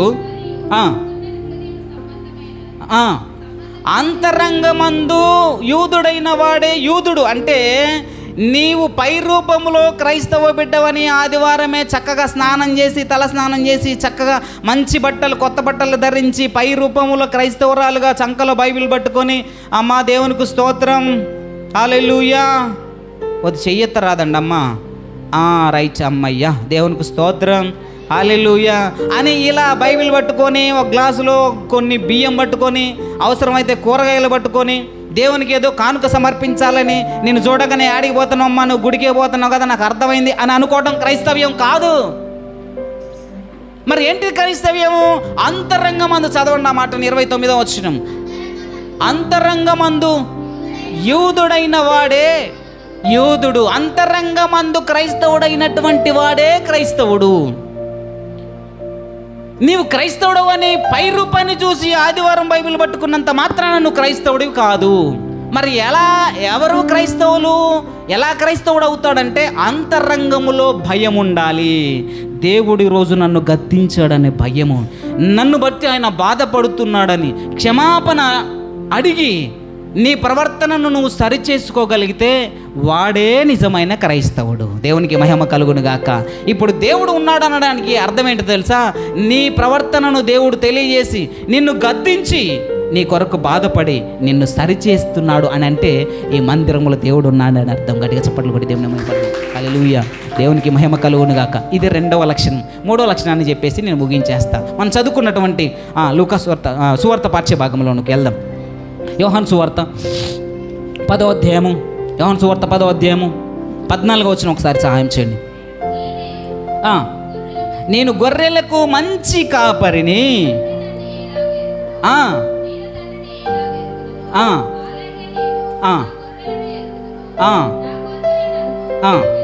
చూడండి మరొకసారి ఆ మాటను చదవండి. 14వ వచనం. నేను గొర్రెలకు మంచి కాపరిని. కాపరి ఇప్పుడు మన మధ్య ఆయన ఉన్నాడు అనడానికి రుజువు ఏంటంటే మనల్ని కాపాడుతూ ఉన్నాడు. ఎలా కాపాడుతూ ఉన్నాడు అనంటే కాపరి గొర్రెలను ఎలా కాపాడుతాడు? ఎలా కాపాడుతాడు? తప్పిపోకుండా కాపాడుతాడు. ఉదాహరణకు గొర్రెలను కాసే వ్యక్తిని చూద్దాం. గొర్రెలను కాసే వ్యక్తి. మీకు ఇంకా అర్థం కావాలంటే బర్రెలు కాసే వ్యక్తిని చూద్దాం. ఎందుకంటే మనకు గొర్రెలు ఎక్కువ లేవు కాబట్టి, మేకలు కూడా ఉన్నాయి కాబట్టి చెప్తాను. పొద్దున్న ఏం చేస్తారు? వాటిని విప్పుతారు. ఏదికి? తోలకపోవడానికి. ఎక్కడికి తోలుకొని పోతారు? ఆ గొర్రెల దగ్గర బర్రెలు పెడతాం. ఎక్కడ తోలుకొని పోతారు? ఎక్కడ ఉరి పొలం నాటేశారో అక్కడికి తీసుకెళ్ళిపో. అంతేనా? మనుషులకు ఉపయోగపడే వాటిని నాశనం చేయడానికి తీసుకుపోతారా? లేకపోతే మనుషులకు ఉపయోగం లేకుండా వ్యర్థమైపోయే వాటిని ఆ పశువులకు ఉపయోగకరమైనటువంటి బలమైనటువంటి గడ్డి దగ్గరగా నడిపిస్తారా? లేకపోతే క్రికెట్ ఆడే గ్రౌండ్లోకి తీసిపోయి ఏది గడ్డి ఏమైనా ఉంటే ఏరుకొని తినంటారా? ఏం చేస్తారు? మీకు ఇంకా చెప్పాలంటే మేకలని ఒక్కసారి మనం ఆలోచిస్తే ఎక్కడ పచ్చటి మండలు ఉంటాయో పై చివర్లు ఎక్కడ ఉంటాయో అవి కొంకి కలిగినటువంటి ఒక కర్రను తీసుకుని వెళ్ళి ఆ పై మండలను వంచి వాటిని కట్ చేసి మేకల మూతి దగ్గర పెడతారు. ఎందుకు? అవి బలంగా ఉంటే బలమైనటువంటి పాలు ఇస్తాయని, మనకు ఉపయోగపడతాయని. ఇప్పుడు దేవుడు కూడా అంతే. 23వ కీర్తనలో చూడండి. యెహోవా నా కాపరి, నాకు లేమి కలుగదు. పచ్చిక గల చోట్ల ఆయన ఏం చేస్తాడంటే మంచి ఆహారము కలిగినటువంటి చోట్లకు వాళ్ళని నడిపిస్తాడు. ఇప్పుడు దేవుడు నిన్ను ఎక్కడికి నడిపించాడు తెలుసా? ఎక్కడికి నడిపించాడు? పోయిన వారం శుక్రవారం కీర్తన సాక్ష్యం చెప్పింది కదా. కీర్తన సాక్ష్యం చెప్పింది, వాక్యం చెప్పింది, సాక్ష్యం చెప్పింది. ఏమని చెప్పింది? ఆత్మీయతలో ఎదగడానికి సేవకుల్లో నుంచి దేవుడు నాతో మాట్లాడుతూ నన్ను బలపరుస్తున్నాడని. దేవునికి స్తోత్రం. అయ్యా, మా సంఘాన్ని వదిలేసిన తర్వాత అంత మంచి సంఘం అలా దొరుకుద్దో లేదో అని నేను ఆశపడ్డాను. అనుకున్నాను. కానీ ఆ మా అయ్యగారి లాంటి వాక్యమే, మాకున్న ఆత్మీయత లాంటి ఆత్మీయతే ఇక్కడ నాకు దొరికింది అని సంతోషించింది. అంటే దేవుడు అనేవాడు ఈ గొర్రెలను ఎక్కడికి నడిపిస్తాడు అంటే పచ్చిక గల చోట్లకు నడిపిస్తాడు. దేవునికి మహిమ కలుగును గాక. మంచి వాక్యము గల చోటికి నిన్ను నడిపిస్తాడు. వచ్చారా లేదా? మంచి వాక్యం అందుతుందా లేదా? దేవునికి స్తోత్రం. అందకపోతే దేవుడు నీకు ఆలోచన కలిగిస్తాడు. ఈ వాక్యానికి ఆ వాక్యానికి చాలా తేడా ఉంది, ఈ నడిపింపుకి ఆ నడిపింపుకి చాలా తేడా ఉంది, ఎందుకైనా మంచిది ఒక్క వారం అడుబోయి వెళ్దాం, అక్కడ వాక్యం బాగుంటుందేమో చూద్దామని నీకు ఆలోచన ఇస్తే దేవుడు ఆలోచన ఇచ్చి మంచి వాక్యము దగ్గరకు నిన్ను నడిపిస్తాడు. మీరు చూడని అవసరం అయితే యూట్యూబ్ పెట్టుకున్నప్పుడు మంచి వాక్యం అనిపించింది అనుకోండి, ఏం చేస్తారు? అయిపోయేంత వరకు వింటారు. అంటే ఏంటి? నిన్ను ఎక్కడికి నడిపించాడు? పచ్చిక గల చోట్లకు నడిపించాడు. మంచి వాక్యం అంటే మరలా మరలా మరలా వింటారు. ఆ మంచి వాక్యం కలిగినటువంటి వాటిని లైవ్లో కూడా పెట్టుకొని వింటారు. దేవునికి మహిమ కలుగును గాక. ఎవరిని దేవుడు నడిపిస్తాడంటే ఆయన గొర్రెలను మాత్రమే నడిపిస్తాడు. ఈ దొడ్డివి కానీ వేరే గొర్రెలు నాకు కలవు అంటాడు. ఇప్పుడు అందరికీ ఇలాంటి ఆలోచన ఉంటుందా? వాక్యం పెట్టగానే ఏ సోది, ఆదివారం వాక్యమే మరలా ఇక ప్రతిరోజు ఇదేనా దిశే అని చెప్పేసి అనేవాళ్ళు ఉంటారు. వీళ్ళు ఎవరు అంటే ఈ దొడ్డివి కానీ వేరే గొర్రెలు. ఇప్పుడు మంచి గొర్రెలు అంటే గొర్రెలకు మంచి కాపరి. ఈ గొర్రెలను ఆయనకి ఇష్టమైనటువంటి గొర్రెలను ఎక్కడికి నడిపిస్తాడు? పచ్చిక గల చోట్ల పరుండ చేస్తాడు. శాంతికరమైన జలముల యొద్ద నడిపిస్తాడు ఆయన. ఇలా మిమ్మలను మంచి వాక్యములోనికి నడిపిస్తున్నాడు అని అంటే, మంచి వాక్యము మీకు అందుతుంది అంటే ఇక్కడ ఆయన ఉనికి ఉందని మీకు అర్థం కావాలి. సకల జనుల మధ్య దేవుని యొక్క ఉనికి, మన మధ్య దేవుడు ఉన్నాడు అనడానికి రుజువు ఏంటి? ఇప్పుడు చాలా రుజువులు చెప్పిన ఈ రుజువులన్నీ మీకు అనిపిస్తే నిజంగా దేవుడు మన మందిరములో ఉన్నాడు, మన మధ్య సంచరించుచున్నాడు. ఆత్మీయ కలిగినటువంటి బిడ్డల మధ్య ఆయన ఎప్పుడు సంచరిస్తూనే ఉంటాడన్న విషయాన్ని మనం ఏం చేయాలి? గమనించాలి. దేవునికి మహిమ కలుగును గాక. ఆయన సేద తీరుస్తాడు. చదవండి ఆ మాటను, 23వ కీర్తన. నా ప్రాణమునకు ఆయన సేద తీర్చుచున్నాడు తన నామమును బట్టి. చూసారా, దేవుడు అనేవాడు నీకు మంచి మార్గాన్ని తెలియజేస్తాడు. నీకు అర్థమవుతుంది, నీ అంతరంగము గద్దిస్తుంది, ఇది సరైనటువంటి మార్గము కాదు, మనం ఇలా ఉండకూడదు అని నీకు ఎప్పుడైతే అనిపిస్తుందో దానిని బట్టి దేవుడు నీతో మాట్లాడుతున్నాడు, నిన్ను మంచి మార్గంలో నీతి మార్గంలో నడిపిస్తున్నాడని నీవు అర్థం చేసుకోవాలి. ఎప్పుడైతే నీ మనసు ఇది సరి అయినది కాదు అని నీకు అనిపిస్తుందో అప్పుడు దేవుడు నిన్ను గద్దిస్తున్నాడని అర్థం. అర్థమవుతుందా? ఇక వీళ్ళు మార్పులోనికి రావడానికి ఎంత ప్రయత్నం చేసినా వాళ్ళు రారు. కాబట్టి నీవు విశ్వాసముతో ప్రభువా నీ సన్నిధికి నేను వెళ్తున్నాను, నన్ను బలపరచయ్యా అంటే దేవుడు నిన్ను బలపరుస్తాడు. నీకు పలాని మార్గము సరైనది కాదని ఆయన జ్ఞానం ఇచ్చి నిన్ను నడిపిస్తాడు. వీళ్ళతో కలిసి మాట్లాడొచ్చా? వీళ్ళతో కలిసి జీవించవచ్చా? నిన్న ఒక పాప ఫోన్ చేసి చెప్తా ఉంది, వామ్మో ఈ సమాజం ఇట్లా తయారైపోయింది, వీరి మధ్యన నేను ఉన్నానా? ఇలాంటి సమాజం మధ్య నేను జీవిస్తున్నానా? ఆశ్చర్యం అనిపించిందని ఆ పాప మాట్లాడుతుంది. అంటే ఆ పాపతో దేవుడు మాట్లాడిన మాట ఏంటి తెలుసా? ఇక సమాజం ఇలా పాడైపోయింది, నువ్వు ఎలా ఉండాలి? నువ్వు ప్రత్యేకంగా ఉండాలి. నేను దేవుడను నేను నీతో మాట్లాడుతున్నా, నేను ప్రత్యేకంగానే ఏర్పరచుకొని ఉన్నాను అని దేవుడు మాట్లాడుతుంటే ఆ మాటకు చెవియొగ్గి ఆ గద్దింపునకు లోబడి తనను తాను సరి చేసుకోవడానికి తన జీవితాన్ని దేవునికి అప్పచెప్పాలి. దేవునికి స్తోత్రం. కాబట్టి మన అంతరంగము మనకు తెలియజేస్తున్నప్పుడు దేవుడే మనతో మాట్లాడుతున్నాని గుర్తెరిగి ఆయన మాటకు మనము లోబడాలి. ఆ 14వ వచనం ఒకసారి చూడండి. యోహాను సువార్త 10వ అధ్యాయము 14వ వచనం. ఆయన కాపరిగా ఉంటాడు, ఆయన మంచి మేత కలిగినటువంటి స్థలాలకు ఆయన నడిపిస్తాడు. 23వ కీర్తన 6వ వచనం ఒకసారి చూడండి. 23వ కీర్తన. బ్రతుకు దినములన్నీ కృపాక్షేమములే. రైట్. ఆయన కాపరిగా ఉంటే ఆయన కృప, ఆయన క్షేమము నీ వెంట వస్తుంది. దేవునికి స్తోత్రం. చూడండి, ఈ విషయంలో ఒక్క మాట నేను జ్ఞాపకం చేస్తా. మీ బ్రతుకు దినములన్నిటిలో దేవుని కృప మీకు ఉండాలా వద్దా? దేవుని కృప మీకుంటే మీ పరిస్థితి ఎలా ఉంటుంది చెప్పండి? సంతోషం, ఆనందము, అన్నీ ఉంటాయి కదా. ఒక్క విషయాన్ని నేను జ్ఞాపకం చేస్తాను, మీరు విశ్వాసంలో బలపడడానికి ఒక విషయాన్ని జ్ఞాపకం చేస్తాను. పౌలు గారికి బలహీనత వచ్చింది. ఆయన ఎన్నిసార్లు ప్రార్థన చేశాడు? 3 సార్లు ప్రార్థన చేశాడు. పోయిందా ఆ బలహీనత? పోలేదు. అయితే దేవుడు ఏమన్నాడు? నా కృప నీకు చాలని అన్నాడు. ఆయన కృప ఉంటే బలహీనతలు ఉంటాయా పోతాయా? పోతాయా? మంచిగింటారు, ఎంత బాగింటున్నారు చెప్పండి. పౌలు గారు ప్రార్థన చేస్తే పౌలు గారికి స్వస్థత వచ్చిందా? మరి దేవుడు ఏమన్నాడు? మరి దేవుని కృప ఉంటే బలహీనతలు ఉంటాయా పోతాయా?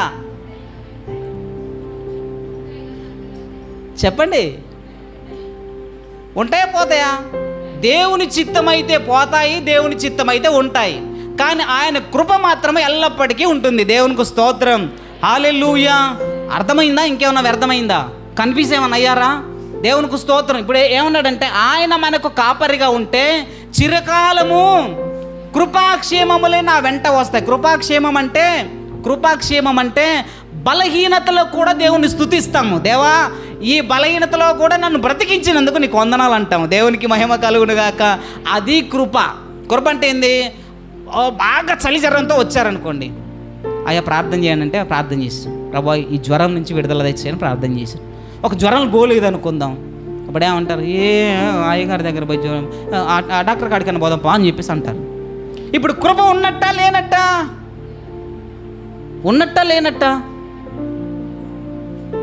ఏం పోయింది? జ్వరం అంటే లేనట్టే కృప.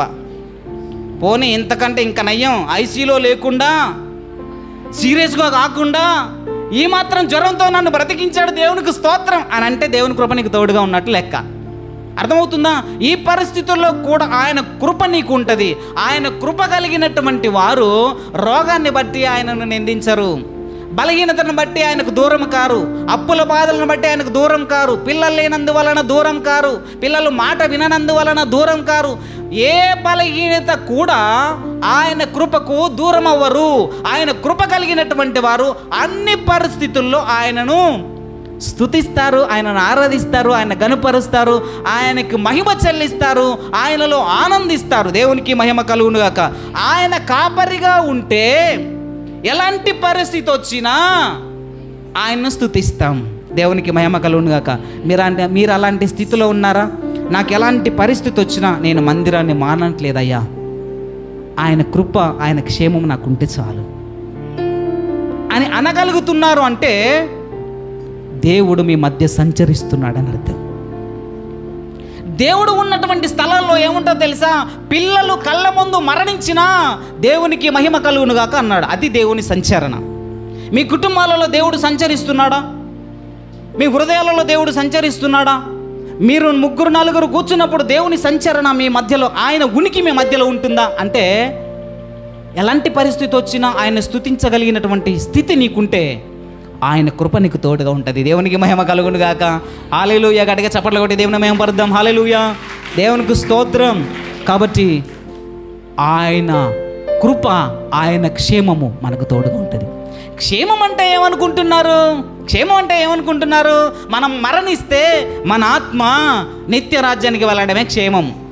క్షేమం అంటే నీ రాకపోకలేందు క్షేమాన్ని శారీరకంగా క్షేమంగా ఉంచడం అనుకుంటున్నారా? అది కానే కాదు. క్షేమం అంటే బ్రతకడమే క్షేమం కాదు. మరణించిన తర్వాత నిత్య నరకానికి వెళ్ళకుండా నిత్య జీవానికి వెళ్ళడమే క్షేమము. దేవునికి స్తోత్రం. ఇది గుర్తుపెట్టుకోండి. ఏది మనం ఎప్పుడన్నా ప్రయాణం చేయగానే 121 కీర్తన చదివి నీ రాకపోకలంది దేవా నన్ను కాపాడనే వాక్యం చదువుకొని వెళ్తాం. అట్లా చదువుకొని ప్రార్థన చేసుకొని పోయిన వాళ్ళు యాక్సిడెంట్ కాలేదంటారా? చనిపోలేదంటారా? మరి ఆ వాక్యం వాళ్ళకు పనిచేయలేదంటారా? అంటే అర్థమైంది, మన ఆత్మీయ స్థితి ఎదిగిన కొలది క్షేమం అంటే ఏంటి? మన ఆత్మ పాతాళానికి వెళ్ళకుండా నిత్య నరకగ్నిలోకి వెళ్ళకుండా ఉండటమే క్షేమము. ప్రభువా, నా బ్రతుకు దినములన్నీ కృపాక్షేమములే నా వెంట రావాలి. నేను ఎన్ని సంవత్సరాలు బ్రతికితే ఈ ప్రాణం ఎప్పుడైతే శరీరాన్ని వదిలిపెట్టి వెళుతుందో నిత్యరాజ్యానికి వెళ్ళాలి. ఆ క్షేమము నాకు కావాలి. యెహోవా కాపరిగా ఉన్నటువంటి వారు ఇది కోరుకుంటారు. అర్థమవుతుందా? ఆయన కాపరిగా ఉంటే ఆయన ఏది పెడితే అది తింటారు. లేదంటే ఈ దేవుడికి కావాలి, బల్లారాధన రోజున పప్పు చారు వేసి పచ్చిమిరపకాయలు టమాటా పచ్చడి వేసి పెడితే చికెన్ లేవండి, దేవునికి స్తోత్రం, దేవుని సన్నిధిలో ఏది ఇచ్చినా అది మహాప్రసాదం అనుకొని తింటాం అని అనుకుంటే దేవుడు నెక్స్ట్ నెల నీకు కావాల్సినటువంటి ఆశను నెరవేరుస్తాడు. నాకు ఇదొద్దు అదే అది కావాలంటే గొర్రె ఏం చేస్తుంది అంటే కాపరి ఏ స్థలానికి నడిపిస్తే అక్కడికి వెళ్ళి అక్కడ భోజనం చేసి అక్కడ పడుకుంటుంది. ఈ కాపరికి తెలుసు ఎక్కడికి తీసుకెళ్ళాలి, ఎప్పుడు పెట్టాలి, ఎప్పుడు పరుండబెట్టాలి, ఎప్పుడు నీటిని ఇవ్వాలనే విషయము కాపరికి తెలుసు. కాబట్టి మనం ఎదురు తిరిగి నాకు ఇస్తావా ఇయ్యవా, నాకెందుకు జరగలేదు, ఆమెకి ఎందుకు జరుగుతుందంటే ఆయన నీకు కాపరిగా లేడని అర్థం. నీకున్న స్థితిని బట్టి నువ్వు దేవుణ్ణి స్తుతించి దేవుణ్ణి ఆరాధిస్తే దేవుడు నీకు కాపరిగా ఉన్నాడని అర్థం. దేవునికి స్తోత్రం, దేవునికి మహిమ కలుగును గాక. కాబట్టి ప్రియమైన దేవుని బిడ్డలారా, ఆయన మన జీవితానికి కృపాక్షేమములు తోడుగా ఉంచాలి. మన జీవితం అంతా ఆయనకి ఇష్టమైనటువంటి బిడ్డలుగా ఉండాలని మనం ప్రయత్నం చేద్దాం. దేవుడు మనకు తోడుగా ఉంటాడు. నీ విశ్వాసాన్ని బట్టి నువ్వు ఎక్కడికి వెళ్ళినా దేవుడు నీకు తోడుగా ఉంటాడు. సకల విశ్వాసుల మధ్య దేవుని ఉనికి. నువ్వు ఎక్కడికి వెళ్ళినా, ఉద్యోగానికి వెళుతున్నారు చాలామంది, జాగ్రత్త, మీరు ఎక్కడికి వెళ్ళినా దేవుని మీరు అక్కడికి తీసుకెళ్ళండి. ఎలా ఉంటాడు దేవుడు అక్కడ? అక్కడ కూడా నిన్ను గద్దిస్తాడు.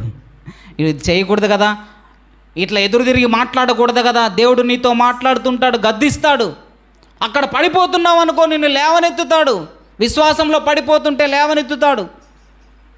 ఆయన నిన్ను బట్టి బాధపడతా ఉంటాడు. ఈ విషయాన్ని నీ గుర్తుపెట్టుకొని నువ్వు ఎక్కడికి వెళ్ళినా ఆయన నామాన్ని దుఃఖపరచకుండా, దూషణగా ఉండకుండా నీ ప్రవర్తనను కాపాడుకుంటే నీతో పాటు ఆయన నువ్వు ఎక్కడికి వెళ్ళినా అక్కడికి వస్తాడు. లేదా నేను అరణ్యంలోకి వెళ్ళినా అక్కడ నీవు ఉన్నావు, పాతాళంలోకి వెళ్ళినా అక్కడ నీవు ఉన్నావు, రెక్కలు కట్టుకొని ఆకాశ మండలంలోకి వెళ్ళినా అక్కడ నీవు ఉన్నావు.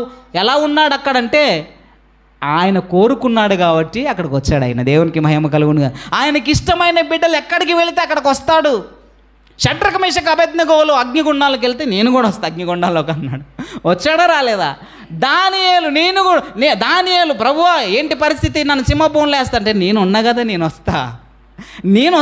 వస్తే నీకేమీ కూడా కాదు, ఏ సింహాలు నిన్నేం చేయవు, ఏ అగ్ని కూడా నిన్ను ఏమి చేయదన్నాడు. దేవుని ఉనికి ఎలా ఉంటుందంటే మనం కోరుకుంటే దేవుని ఉనికి మనతో పాటు వస్తుంది. దేవునికి స్తోత్రం. లేదంటారా, సంసోను అన్ని తప్పులు చేశాడు. ఎక్కడున్నాడు? దాగోను గుడి దగ్గర, అన్య దేవతల గుడి దగ్గర ఉన్నాడు. అన్ని దేవతల గుడి దగ్గర కూడా మన దేవుడు వస్తాడా? దేవునికి మహిమ కలుగును గాక. నేర్చుకోవాలి. అక్కడ ప్రార్థన చేశాడు సంసోను, ప్రభువా ఇన్ని దినాలు నీకు వ్యతిరేకంగా జీవించి ఈ ఒక్కసారి క్షమించి మరలా నీ శక్తిని, నీ బలాన్ని ఒక్కసారి ఇస్తావా? ఈ అన్యుల మధ్య నేను అవమానపరచబడదు, నీ నామము దూషింపబడకూడదు ప్రభువా, ఇస్తావా శక్తి అంటే ఎస్ కమాన్ నేను వస్తా నీతో పాటు లాగు అన్నాడు. ఆ స్తంభాలను లాగే శక్తిని దేవుడిచ్చాడు. కాబట్టి ప్రేమని దేవుని బిడ్డలారా, విశ్వాసి నువ్వు ఎక్కడికి వెళ్ళినా దేవుణ్ణి తీసుకొని వెళ్ళి, ఆయన్ని తీసుకుని వెళ్తే నువ్వు ఎక్కడ పడిపోతావో అక్కడ నిన్ను పట్టుకుంటాడు. పడిపోయే స్థితిలో నిన్ను లేవనెత్తుతాడు. ఆడ పాడైపోతున్నావో నిన్ను బాగు చేస్తాడు. విరిగిపోయే పరిస్థితి వచ్చిందా కట్టేస్తాడు, ఆయన కడతాడు నిన్ను. ఒక్కో సందర్భాన గద్దిస్తాడు. అక్కడ నిన్ను గద్దించే వాళ్ళు లేకపోతే పాపంలో పడిపోతావు. యేసయ్యను తీసుకొని వెళ్ళినావు అనుకో, ఆయన ఏం చేస్తాడు తెలుసా? ఇది చేయకూడని పని చేయొద్దు అని గద్దిస్తాడు. యేసేపును గద్దించలేదా? పొతిఫరు భార్య పట్టుకోగానే దేవుడు గద్దించాడు, ఇది నువ్వు చేయదగినది కాదని గద్దిస్తే పారిపోయాడు. దేవుణ్ణి మనం తీసుకెళితే, సకల జనుల విశ్వాసుల మధ్య దేవుణ్ణి మనం ఉంచగలిగితే అన్యుల మధ్య మన దేవుడు అవమానం ఎందుకు పాలవుతాడు?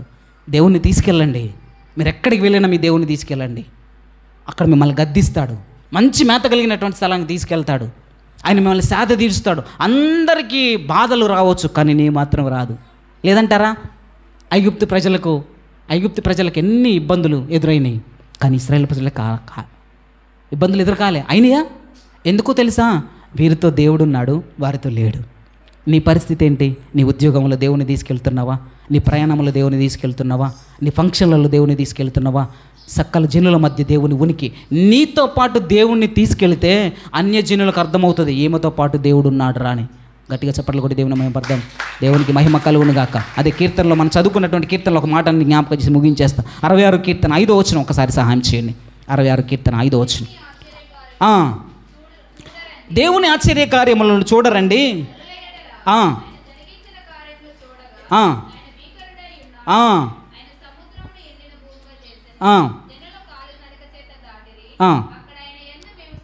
దేవుని ఆశ్చర్య కార్యములను చూడరండి.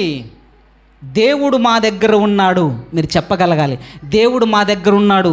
పడిపోయిన మమ్మలను లేవనెత్తాడు, పాడైపోయిన మమ్మలను బాగు చేశాడు, విరిగిపోయిన మమ్మల్ని కట్టాడు. మనం చదువుకున్నటువంటి ఆమోసు గ్రంథము 9వ అధ్యాయము చదువుకున్నాం కదా. పడిపోయినటువంటి దావీదు గుడారాన్ని కట్టాడు ఆయన. ఇప్పుడు మనం చెప్పాలి, ఏమని చెప్పాలి తెలుసా? దేవుని ఆశ్చర్య కార్యములను మాట్లాడండి అమ్మా. చూడరండి, ఇగో మా దగ్గర దేవుడు ఉన్నాడు, మా సంఘంలో దేవుడు ఉన్నాడు, పడిపోయిన మా జీవితాలను లేవనెత్తాడు, మా జీవితాలను కట్టాడు, మా జీవితాలను బాగు చేశాడు అని చెప్పాలి. ఇగో మా దేవుడు మమ్మల్ని గద్దిస్తున్నాడు, మమ్మల్ని బట్టి మా దేవుడు బాధపడుతున్నాడని మా బుద్ధులను మా ప్రవర్తనను మేము మార్చుకుంటున్నాము.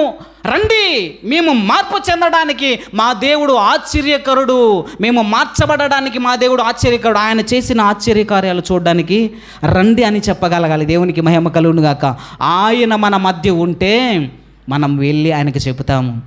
సమరయ స్త్రీ అలాగే చెప్పింది, ఇగో నేను చేసినవన్నీ నాతో చెప్పినవన్నీ చూశాను, రండి అని చెప్పింది. మనం ఈరోజు నిజంగా నీ మధ్య దేవుడు ఉంటే ఇక్కడ జరుగుతున్నటువంటి అద్భుత కార్యాలు, ఆశ్చర్య కార్యాలు అన్యులకు చెప్పండి. నీ జీవితం కట్టబడిందా? నీ జీవితం బాగుపడిందా?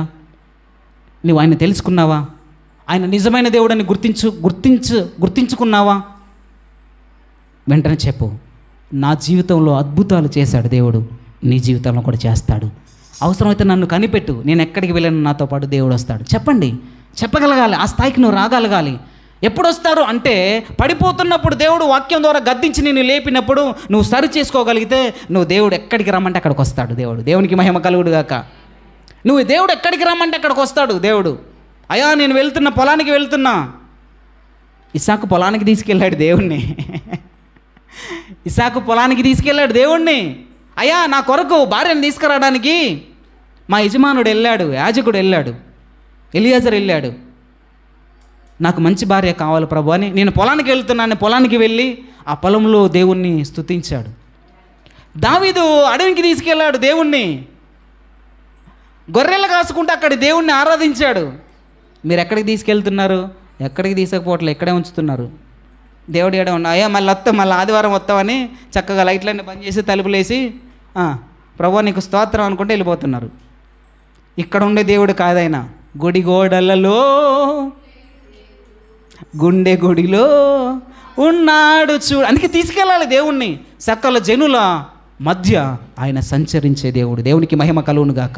కనుక ఆయన మనతో ఉండే దేవుడు, మన వెంట ఉండే దేవుడు, మనకి కాపరిగా ఉండే దేవుడు, మనల్ని గద్దించే దేవుడు, మనల్ని లేవనెత్తే దేవుడు, మనల్ని బలపరిచే దేవుడు, మనల్ని కట్టే దేవుడు. ఆయన మనకు కాపరిగా ఉండే దేవుడు, మనకు అన్నింటినీ సమకూర్చే దేవుడు. ఆయన మనం తెలుసుకున్నటువంటి మనము ఇతరులకు మా దేవుని గొప్పతనం చూపిద్దాం రండి అని చెప్పగలగాలి. నిజంగా నువ్వు దేవుణ్ణి కలిగి ఉంటే నీకు జరిగినటువంటి అద్భుత కార్యాలు ఇంకొకరితో చెప్పండి. అందుకే అంటాడు దావీదు గారు, ఏమంటారు తెలుసా? దేవుని ఆశ్చర్య కార్యములను చూడరండి. ఎన్నో కార్యాలు చేశాడు, మా పట్ల అద్భుతాలు చేశాడు. మాతో దేవుడున్నాడు, మా కుటుంబంలో దేవుడున్నాడు, మా సమాజంలో దేవుడున్నాడు, మా మందిరంలో మా సంఘంలో దేవుడున్నాడని చెప్పగలగాలి. అలా లేకపోతే దేవుడు ఉండే విధంగా మన ప్రవర్తనను మార్చుకుందాం. దేవుడు మనతో నివసించే విధంగా మన ప్రవర్తనను మార్చుకుందాం. ఎందుకు ఇలా జరుగుతున్నాయి అని అంటే మీ మతి తప్పినటువంటి పనులను బట్టే మీలో యుద్ధములు జరుగుతున్నాయని అంటాడు దినవృత్తాంతాల గ్రంథములు. కనుక మన యుద్ధాలు దేవుణ్ణి దూరం పెడుతున్నాం కాబట్టి మనకు కలహాలు వస్తున్నాయి. అలాంటి కలహాలు లేకుండా దేవుణ్ణి మనతో ఉండులాగున ప్రార్థన చేద్దాం. అలాంటి కృప దేవాది దేవుడు మనకందరికీ అనుగ్రహించునుగాక. ఆమేన్. ప్రార్థించుకుందాం. మహోన్నతుడ జీవము కలిగిన యేసయ్య మీ ఘనమైన మన కొందనములు ఈ దినము తండ్రి విస్తరించి మీరు మాతో మాట్లాడారు. సకల జనుల మధ్య మీ యొక్క ఉనికి ఉంది, మా మధ్యను మీరు ఉన్నారు, మాతో పాటు ఉన్నారు. మా కుటుంబాలలో, మా కష్టాలలో, మా వేదనలో, మా బాధల్లో, మా దుఃఖాల్లో, మా పని పాటల్లో, మా ప్రయాణాల్లో మీరు ఉన్నారయ్యా. మీరున్నారని మేము నమ్ముతున్నాము. ఎందుకంటే పడిపోయిన మమ్మల్ని లేపుతున్నావయ్యా, పాడైపోయిన మమ్మల్ని కడుతున్నారయ్యా, బాగు చేస్తున్నావయ్యా, మమ్మల్ని గద్దిస్తున్నావు, మా కొరకు బాధపడుతున్నావు, మమ్మల్ని సరిచేస్తున్నావు, మాకు కాపరిగా ఉంటున్నావు, మాకు మేతనిస్తున్నావు, మాకు నీటినిస్తున్నావు, మా ప్రాణములకు సేద తీరుస్తున్నావు, కృపాక్షేమములు మా వెంట వచ్చేలా చేస్తున్నావు. మీరు మాతో ఉన్నారు, నిజంగా మాతో ఉన్నారు ప్రభు. ఈ మాటలు మాతో మాట్లాడి నేను మీతో కూడా సదాకాలము ఉన్నాను అని సెలవిచ్చిన దేవా, ఇప్పుడు కూడా మాతో ఉన్నారని మీరు మరొకసారి మాతో మాట్లాడి మమ్మల్ని బలపరిచినందుకే వందనాలు. మా బిడ్డలు అందరూ కూడా మీరు ఉన్నారనే నమ్మకంతో, విశ్వాసంతో వారు ఎక్కడికి వెళ్ళినా, ఏ పనికి వెళ్ళినా, ఎలాంటి పరిస్థితుల్లో ఉన్నా మిమ్మల్ని తీసుకెళ్ళడానికి, మీ ఉనికిని అక్కడ చాటి చెప్పడానికి, అక్కడ చూపించడానికి మా బిడ్డలను ఒక పాత్రలుగా, పనిముట్లుగా మీరు వాడుకొని ఈ వాక్యం ద్వారా మా బిడ్డల్ని దీవించి, ఆస్వాదించి, బలపరిచి మహిమాగణిత ప్రభావాలు మీరు పొందుకుంటారని యేసయ్య శక్తి కలిగిన నామములు అడిగి వేడుకొని ప్రార్థించి పొందుకొని ఉన్నాము తండ్రి. ఆమేన్, ఆమేన్, ఆమేన్.